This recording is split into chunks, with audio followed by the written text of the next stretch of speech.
తాకట్లో ఉన్న బంగారాన్ని విడిపించి ఆ రోజున మార్కెట్ ధర కట్టి మిగిలిన డబ్బును మీకు అందిస్తుంది కొమ్మూరి గోల్డ్.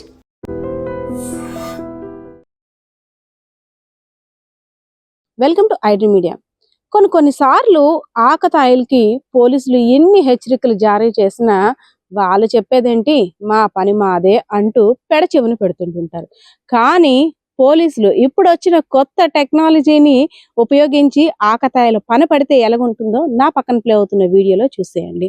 సో పేకాట రాయిళ్ళు, పేకాట కారణంగా, అలాంటి జూదం కారణంగా కుటుంబంలో ఎలాంటి ఆర్థిక పరిస్థితులు వస్తాయో ప్రతి ఒక్కరికి తెలుసు. ముక్క పడిందా లైఫే, కానీ అటుదిటు తిరిగిందా కుటుంబం అంతా కూడా రోడ్డున పడిపోతుంది. అలాంటి పరిస్థితి మీకు ఎవ్వరికి రాకూడదు. కుటుంబాలతో హ్యాపీగా ఉండండి. పేకాట జోలికి పోవద్దు. కొన్ని అసాంఘిక కార్యక్రమాలు చెయ్యొద్దు. దురలవాటుకి దూరంగా ఉండండి అంటూ పోలీసులు ఎన్ని అవగాహన కార్యక్రమాలు, ఎంతమందిని మోటివేట్ చేస్తున్నా మరి కొంతమంది అయితే మాత్రం మీ పని మీదే, మా పని మాదే అంటూ వారికి నచ్చిన పని చేసుకుంటూ పోతున్నారు. సో అలాంటి వారిని డ్రోన్ కెమెరా ద్వారా పట్టుకొని పరుగులు పెట్టించారు విజయనగరం జిల్లా పోలీసులు. విజయనగరం జిల్లా ఎస్పీ అయినటువంటి ఏఆర్ దామోదరం గారి ఆదేశాల మేరకు నెల్లిమర్ల నియోజకవర్గంలో ఉన్నటువంటి స్టేషన్ పరిధిలోని కొంతమంది పేకాట ఆడుతున్నట్టు సమాచారం వచ్చింది. సో వెంటనే పోలీసులు వారి యొక్క స్ట్రింగ్ ఆపరేషన్ ని మొదలు పెట్టారు. మనం ఎందుకు టెన్షన్ పడ్డం, ముందుగా టెక్నాలజీ సో మనం వినియోగించుకొని వారి ఆట పట్టిద్దామంటే ఒక డ్రోన్ ని పైనుండి పంపించారు. అంతే, వాళ్ళు ఎక్కడ ఆడుతున్నారు, ఏ మూల ఏం చేస్తున్నారు అన్ని పిక్స్ వచ్చేస్తాయి. వెంటనే పోలీసులు స్పాట్ కి వెళ్ళిపోయి వారిని పట్టుకున్నారు. కొంతమంది అయితే మాత్రం తప్పించుకోవడానికి వారి విశ్వ ప్రయత్నాలు చేశారు. కానీ కొంతమందిని అయితే పట్టుకొని పూర్తిగా అందరినీ కూడా అదుపులోకి తీసుకున్నారు.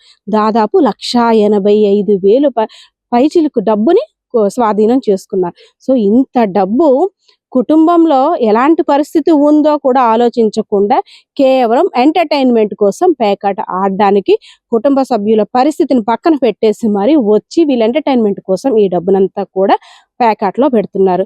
సో దానివల్ల ఎంతమంది ఇబ్బంది పడుతున్నారు, ఇంతమంది చెప్పినా అర్థం కావట్లేదు కదా. మీకు ఇలా చెప్తే అర్థం కాదు, మా స్టైల్లో మేము చెప్తామంటూ టెక్నాలజీని ఉపయోగించి డ్రోన్ ఎగరేశారు. అంతే, వచ్చింది డ్రోన్, అలా తీసి పంపించింది పిక్స్, ఇలా వెళ్ళిపోయారు జైలుకి. సో ఇది చూసిన తర్వాత ఏమనిపిస్తుంది, సంక్రాంతి దగ్గరకు వస్తుంది కదా, ఏ మామిడి తోటల్లోనో ఏ చెట్టు కింద హాయిగా పేకాట ఆడుతూ పండగను ఎంజాయ్ చేద్దాం అనుకుంటున్నారు కదా. మీ అందరికీ ఇది ఒక బిగ్ అలర్టే. ఎందుకంటే మీరు ఏ మూల కూర్చున్నా డ్రోన్ కెమెరా వస్తుంది, పోలీసులు వాళ్ళ పని వాళ్ళు చేస్తారు.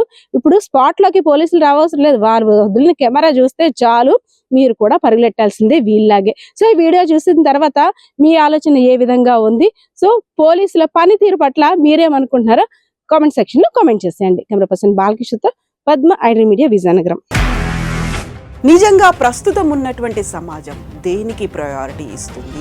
ఆర్థిక సంబంధాల చుట్టూ మాత్రమే తిరుగుతుంది. మళ్ళీ ఎన్నికలంగానే చాలా విరక్తి కలుగుతాను.